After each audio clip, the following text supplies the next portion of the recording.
Welcome back. You're watching NewsX. I'm Uday Pratap Singh. Breaking updates coming in this hour. A petition has been filed in the Supreme Court seeking directions to reopen highways, including the Shambhu border. The plea is demanding the centre, Punjab and Haryana government take action. The petition argues that blocking of highways violates people's fundamental rights. It also further states that such blockades are offences under the National Highways Act and BNS regulations, necessitating legal action against protesters. The plea urges the Supreme Court to direct the governments to remove protesting farmers from the highways. Sambhav Sharma is joining us for more on this story. Sambhav, give us more details about this petition that has been filed in the Apex Court.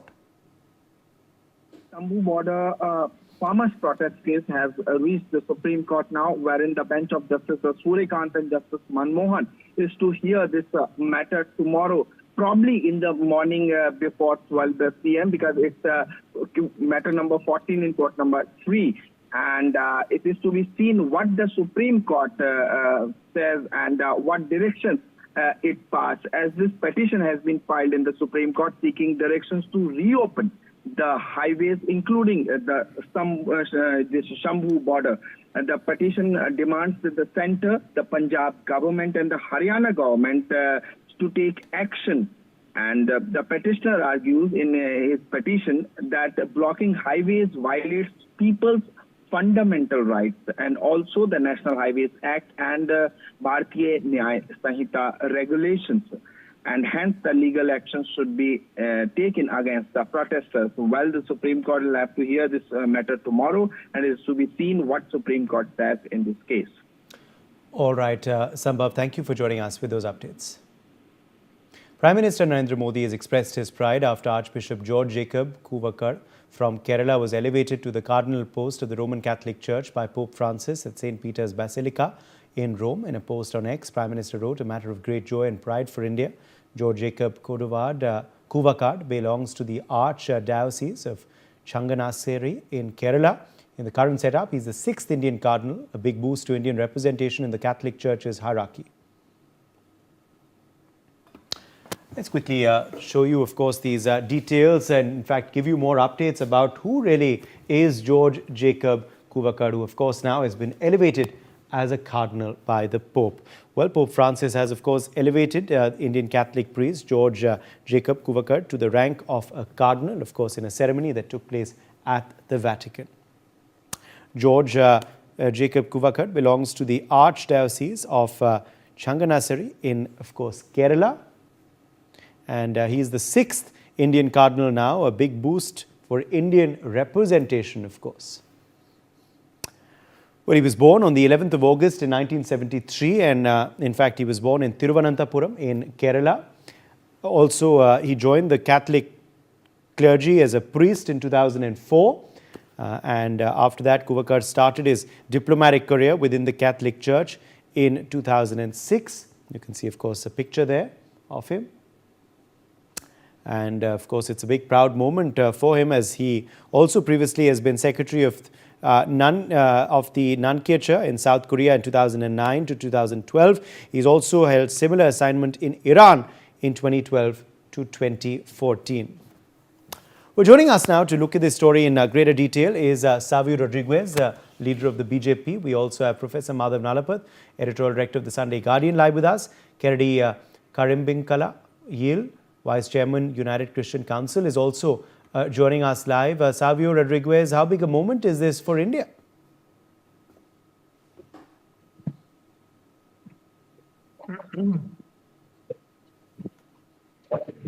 To see Uday as an Indian Christian is an extremely proud moment for every single Christian in India and Christians all over the world.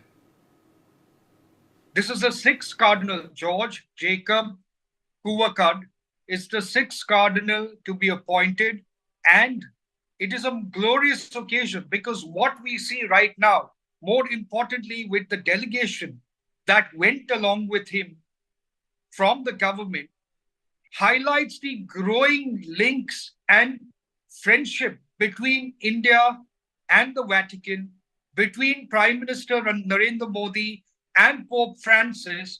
And that is what is required at a time when everybody wants to portray India as being a country that is having atrocities towards the Christians. What Prime Minister Modi and Pope Francis collectively, as well as various other members of the government and the Christian, congregation, are working together for one thing, and that one thing is the growth of India as a nation, its unity, its diversity, and that's very important. So for us to look and to celebrate the elevation of the George Jacob Kuvakad is something that every Indian needs to be proud about, and every Indian Christian needs to be proud about. What is important is when global leaders like Prime Minister Narendra Modi and Pope Francis, who have been voices of peace, who have been voices for human rights, who have been voices for the world to work together as one, and as one society, as one family. That is what Cardinal George Jacob Kuvakad will take forward. And it's indeed a momentous occasion for every single Indian Christian, more importantly, for every single Indian. Professor Madhav Nalapat, let me quickly rope you in here on, of course, this big moment, the sixth such cardinal to be elevated. Professor Nalapat, what do you make of it? Well, I'd like to say that I'm delighted. I saw the Prime Minister's tweet and I was delighted. I agree with completely that this is a matter of pride for all of us who are citizens of India. Don't forget that no less a personage than the Sarsang Chalak of the RSS, Dr. Mohan Bhagwat, said that we have a common DNA. And that common DNA spans more than 6,000 years. And as the Prime Minister correctly says, it is a great honor that has been done to India by the elevation of His Eminence Cardinal Pupuvakad. It's a great honor done to the College of Cardinals by His Holiness the Pope.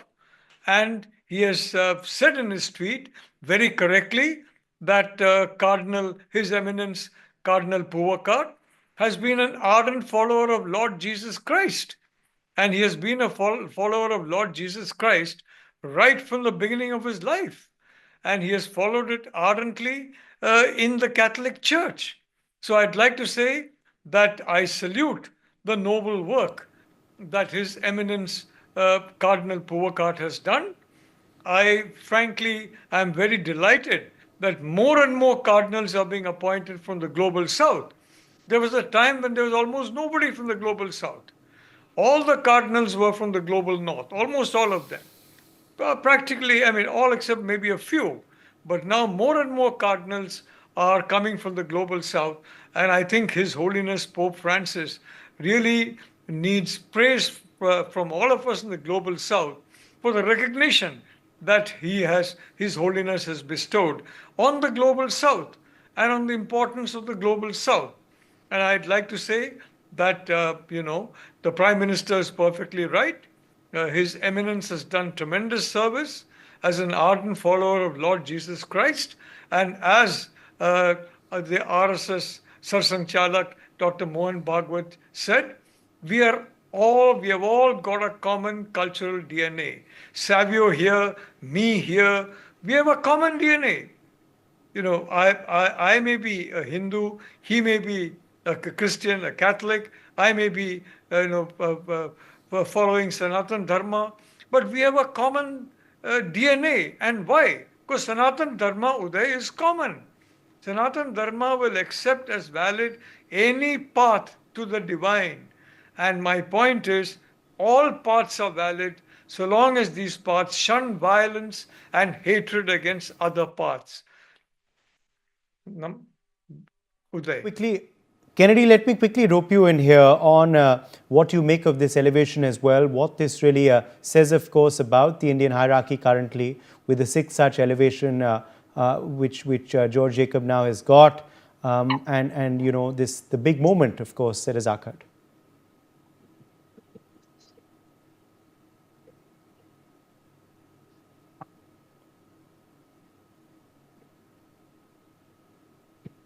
Kennedy, Karim Bin Kalail, can you hear me? No, it's me. So I'm sorry. I'm sorry. I didn't notice that. So actually, I cannot, tell something more. I'm totally delighted and rather excited, actually. In the beginning itself, I would tell you, I will express my sincere gratitude, and I would say openly that it's a great honor, great privilege for Indian, and especially I'm very happy that His Eminence Cardinal George Jacob Kuvakar. He's an Indian. He's from Kerala. He's from Changanasheri Archdiocese, from where I am. So he's one of us. We are really glad to say that. We are very happy. We are really excited, and that at this time, I wanted to express my sincere gratitude to our our Prime Minister, Sri Narendra Modi, that he has taken special initiative to send his delegation to Vatican to participate in this ceremony, the function, and it's a great activity. And as an Indian, I would appreciate our Prime Minister as well.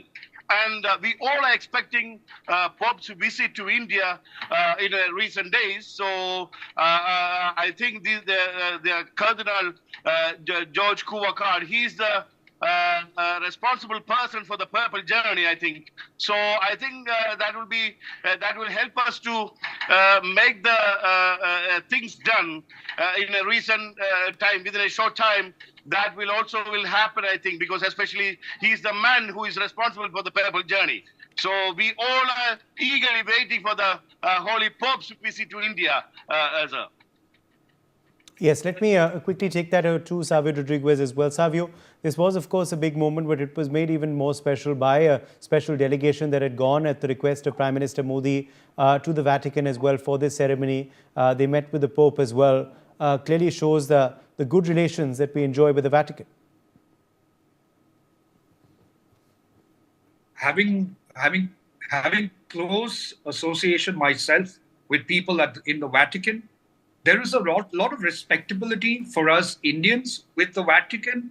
There's a lot of respectability to Prime Minister Narendra Modi. I also know that His Holiness Pope Francis certainly wants to visit India. He's going to find time and he's going to make time to come and visit various places in India, meet the community, the Christian and the Catholic community in India, and also meet with Prime Minister Narendra Modi. Now, that is only a matter of time. I think it's a couple of weeks or maybe a few months. But that will happen. That will become a reality. Now, why is this bonhomie happening? Why is this great connection? You see, Pope Francis and Prime Minister Narendra Modi are people who are cut from the same cloth. What do I mean by that? That same cloth is humanity. What they have been working for in their respected positions is for humanity.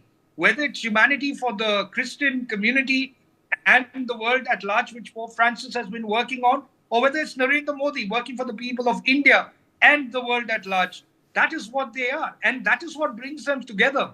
In fact, I remember when Prime Minister Narendra Modi and Pope Francis met, and I spoke to representatives of the Vatican at that point of time when they met, they were really delighted that these two great, global leaders were able to come together, share a few thoughts that they had, as well as look at the larger geopolitical and religious conundrums that exist in the world and try to see how Vatican as well as India can work towards ensuring that the conflicts that are happening in the world moves towards peace. And I think these two leaders, and I believe Pope Francis and Prime Minister Narendra Modi are two global leaders who will work towards peace in this world. And that is where I believe that the elevation of George Jacob Kuvakar is a sign of that commitment that Vatican and India have and the strengthening of their relationship. And as Professor Madhav Nalapat very rightly said, you have the Vatican looking at the global south very, very assertively. A lot of cardinals are being appointed around the global south. And there is a reason why that's happening, because the faith of the Christian community, the Catholic community, is getting stronger in these regions, like India, for example, because we respect a lot all faiths, because we allow for the people to profess their faith and to live with their faith.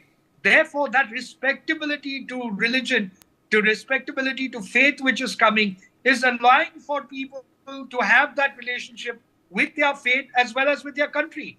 Today, I, as an Indian Christian, proudly stand up for the principles of Sanatan Dharma, because the principles of Sanatan Dharma is embedded in my faith as well.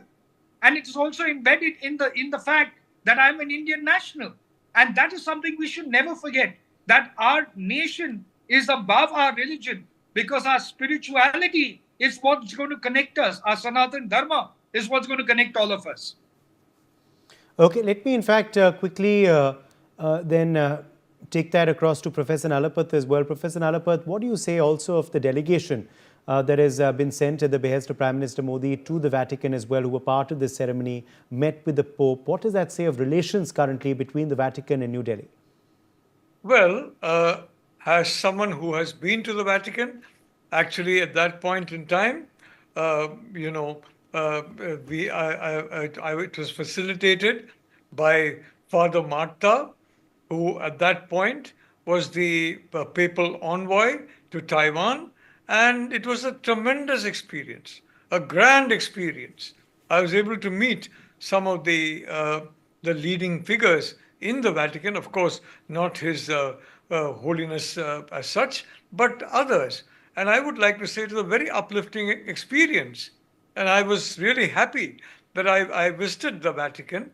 And I also want to say, when they look at the number of schools, colleges, hospitals, and so much other work that has been done by the Catholic community, especially by the fathers. They have given up everything and they are just working in service. And, whether it is a question of a school or a question of a hospital, they don't say only Catholics are going to be admitted or only Christians are going to be admitted. Everyone is welcome to be admitted. If you want to study, come to school, come to college. Now, Christ University is there. I mean, when we had Father Mani Giles, it was called Christ College when I last. But then, of course, now it has become Christ University. But this is the point. This is the whole point about Sanatan Dharma, and I think that point has been exemplified by the Prime Minister, not just in his ex post, which is as frankly public as something that that can be, but frankly, it is something that is inbred in the DNA of every one of us who are Bhartiyas, and that's why every one of us who are true Bhartiyas, we will respect all faiths and we will respect the whole of our history, know the whole of our history. And I think that is something very, very integral to Sanatan Dharma. And I really am delighted that, that my home state has given the gift of His Eminence, Cardinal Puvakad. Yeah, I'm really delighted by that, Uday, and words cannot convey the feelings that I feel. Yes, God sir. bless all of us, Bhartiyas. God bless the world. Kennedy, Karim Bakkalal, just tell us a bit about, George Kuvakar. What do you know about him? Tell us a bit more about him and his journey, and also the fact that he's the 6th such cardinal to be elevated.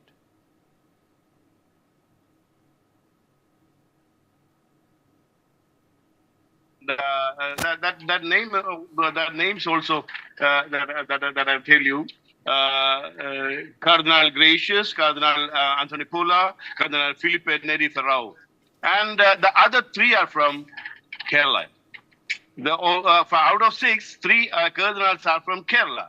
I would say that the Vatican endorsing the significance of the Kerala's Christian community, because out of 6, 3 are from Kerala. It means Syro Malabar Church Major Archbishop Emeritus George Alancheri and Major Archbishop Cardinal Clemmis, and now Cardinal Kuvakad.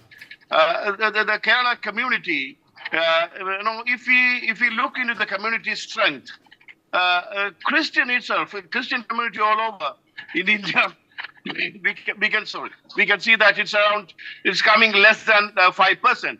But from that 5%, almost 35% residing in Kerala. So that's why I have said that the Vatican also endorsing the significance of the Christian community from Kerala. And this cardinal is so young, just 51 years, and he was even he was working for the Holy See's office in different responsibilities, and he was very close to Pope as well. He was involving in papal journey for a long time, and he was enough capable to handle such a big responsibility. Pope John Paul is trusting, giving much of trust over him, and with the cardinalship, he is getting the voting power to elect the global supremo of the Catholic Church. That is the main thing. He got the voting power to elect the Catholic supremo. So in that way also, he is also, I would say that he is blessed with the selection. And as I told you, he will take initiative to support Pope's visit to India in coming days. And for that, of course, Prime Minister Narendra Modi himself will take initiative, as he taken now this time. He has taken initiative to send an official delegation to Vatican to participate in this ceremony. So in the same attitude, he will show in that he will officially invited already, and he will take more initiation, and definitely in his tenure itself, within a couple of months, he will move in such a way that he will invite again, and that will happen. The Holy Hope will come to India, and we all Christians from India, especially from Kerala, we all are waiting for Pope's visit to India. Thank you. Where do things go now forward, Savio? I think the most important thing that will happen over the next couple of months is the strengthening of relationship between the Vatican and India. You've seen Prime Minister Narendra Modi send a delegation for the elevation of George Jacob Kubakar to Cardinal. And those are signs that the relationship is growing stronger. And one of the ways in which I believe what will further strengthen the relationship between Vatican and India will be Pope Francis' visit to India, which has been long overdue. The Indian government has extended an invitation in person when Prime Minister Narendra Modi and Pope Francis met. But I believe there is a formal invitation that is going to go out shortly, thereby allowing for the Pope Francis to come to India. And I think it's been a long time where the Catholic community in India is looking forward to the Holiness coming to India, because after all, he is the pontiff of the faith, and people want to be with him, want to hear him, want to get his blessings. And I think Prime Minister Narendra Modi and the Vatican Secretariat are going to work on the time schedules that he can come. And I think it's going to happen soon, probably by next year, is what I'm getting to hear. But there is no official confirmation yet.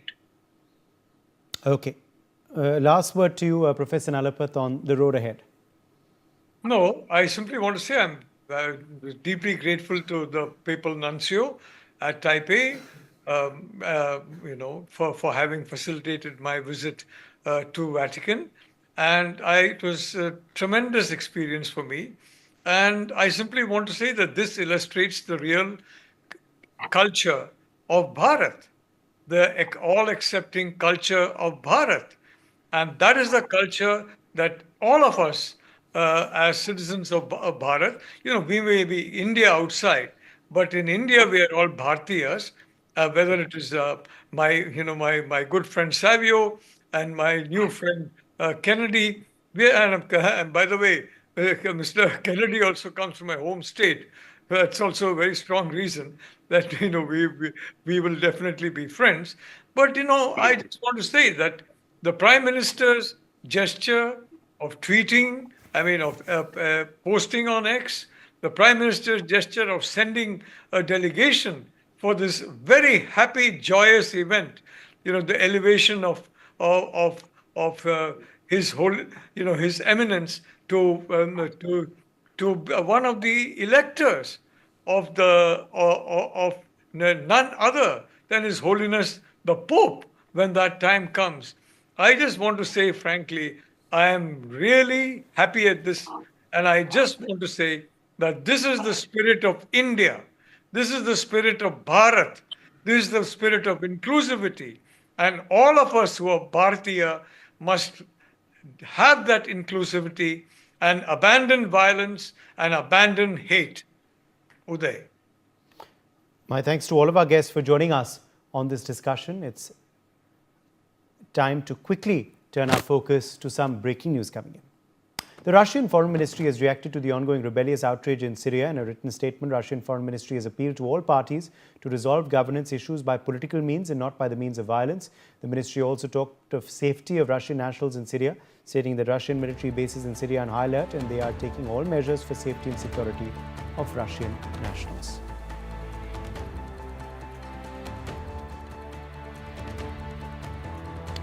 These are, of course, the latest updates that we are tracking for you on the broadcast. Russian Foreign Ministry has issued a statement on the situation in Syria.